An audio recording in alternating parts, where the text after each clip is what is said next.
Hello everybody, welcome to some kit analysis. So I'm going to be covering the first two kits, and I'm going to do this a little bit differently because obviously these are specials that are not in the game, so I'll be going off here a little bit to kind of talk about them. But I'll have a breakdown for Kraken, and I'll try to re-explain a bit of why I think Kraken is in the spot it's in, as well as the new special when we get to those. But this video will cover the Krak-On Roller and the 96 Gal Deco and my thoughts on them. So let's start off with the Krak-On Roller.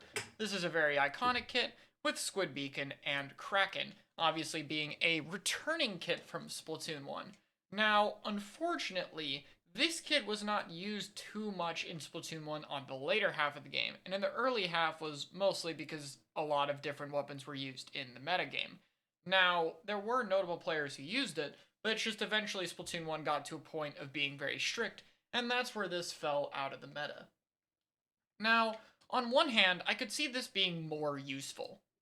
So, Roller right now is in a pretty interesting spot in the fact that it actually has the best kit it's had in a long time that's really good for it. It's one of the few weapons that you actually want Curling Bomb on because it's nice to move.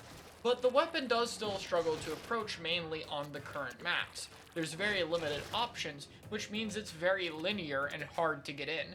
This means for competitive play, Roller really struggles to actually get in positions it can thrive in, and because Big Bubbler is attached to where you are, it doesn't really help you too much. If you get your bubble forced early too far away, it's not going to be great. So this weapon can really thrive when it gets in, but even though it has the tool to do so, the maps keep it from being able to do that. Krak-On Roller is kind of the inverse problem. Its special being Kraken is actually really useful for this.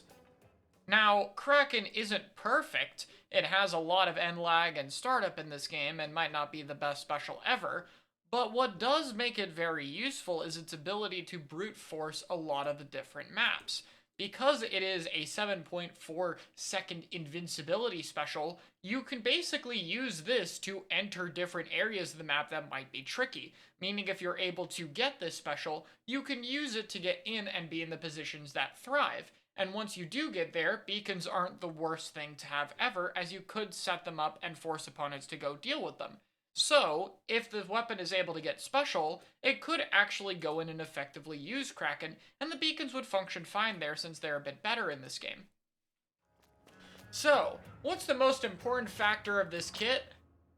This number. Points for special. If this is a 180p Kraken, I think it might have a niche, assuming Kraken is, like, solid enough, which I think it is. However, if this is a high points for special, it will not be able to get in at all, and it is going to really struggle. Even if it is 180, though, Roller just isn't a weapon that paints very well or very far. Even on a 180p Roller trying to get bubble, you can see it's quite a bit of a struggle, and this is on a map that's completely unpainted in the training room. So in an actual game, this is still going to be a bit of a problem. Ultimately, I think Krak-On will probably be around mid to low tier, maybe having more niches than the vanilla Roller, but being worse than it overall, unless if Kraken ends up in an incredibly good spot. But the low special output is going to be a big problem for this weapon getting in. Now, on the contrary, we have the 96 Gal Deco. Now, 96 is not competing with any weapon that is anywhat good. It has a really weak sub and a really weak special weapon. So this is immediately going to see all use over the vanilla kit, and it's not really going to argue otherwise. Unless if Vacuum gets some kind of significant buff, this is just straight up the better kit. And Wall is amazing for this weapon. Obviously, 96 Gal has a lot of RNG problems, and it can struggle to, just kind of hit anything. And in this game where mobility is important, it's, kind of difficult when it can't move around as much. Splash Wall doesn't exactly make it more mobile on paper, but because this is a weapon that can paint from a distance, it kind of does. The closest in-game comparison I can make is to the Glooga Dually, where Wall allows you to stand in a lot of open locations you couldn't normally and thread the two-shot. The only difference is while Glooga has to kind of fight and constantly threaten that, 96 can actually paint, and because Kraken is a special that gets you in, 96 can then play with the wall to farm Kraken and use Kraken to get its way in. making it a much more solid gameplay loop. And this is very similar to what we saw in Splatoon 1. And on top of that, of course, Wall plus an HP special can be very powerful to keep yourself alive, which can make 96 very difficult to take out if it's in a key situation, especially since Kraken has full-on invincibility. So it already gives it tools that it can use better than any other weapon, and in its own niche. However, obviously, a lot of its power is going to be tied to the Kraken special, and its ability to compete with other specials. So, how does it fare in this case? Well, Kraken is going to be very strong. Now, this special might seem weaker to some people, but it's important to keep in mind that invincibility is very powerful. Even if Kraken is too slow to be able to get a kill on people who are aware of its location, you still have to deal with it. You still have to be shooting at it or moving away from it. And so if Kraken can ever draw the attention of 2 or more players, then it's going to be getting good value. On top of that, even if it's only drawing the attention of 1 player, if it pulls them away to the side of the map or comes at them from an angle, that can also be very powerful and can't be ignored.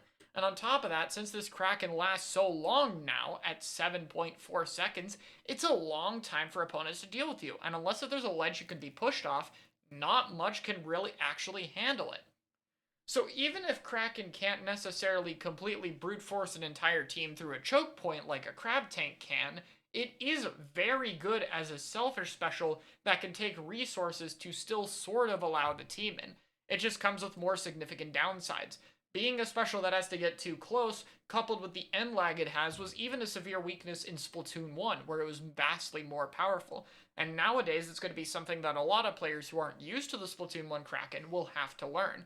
You're going to have to really be careful to make sure when the special ends, you're able to stay alive and are in a valuable location.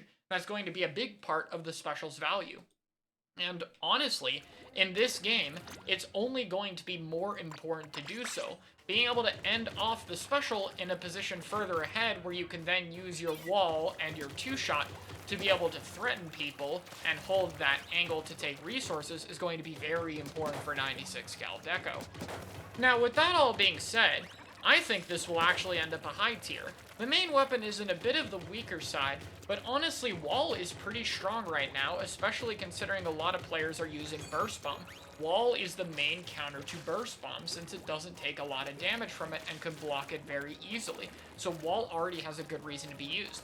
And on top of that, Kraken is good for the maps, it's good for the weapon and its synergy, and is strong enough as a special from what we can tell that it should see good use. This will still mainly be from players who are very good at using the kit well, though I will say at lower levels this will probably be one of the easier weapons. As long as you're able to play around the survivability aspect, you'll be very difficult to kill. But at higher levels, good players are going to really try to keep you out and try to mitigate the power of your specials, as well as you having to deal with more powerful specials like Crab, assuming it doesn't get significantly nerfed. Overall though, I think the special fits very well with the map design of this game. For 96 Deco, I think it gives it a strong kit that good 96 players will be able to capitalize on, and for Krak on Roller, gives a potential niche. And on top of that, if Roller or Kraken or anything like that gets some degree of buffs, both of these weapons can very easily go higher as well.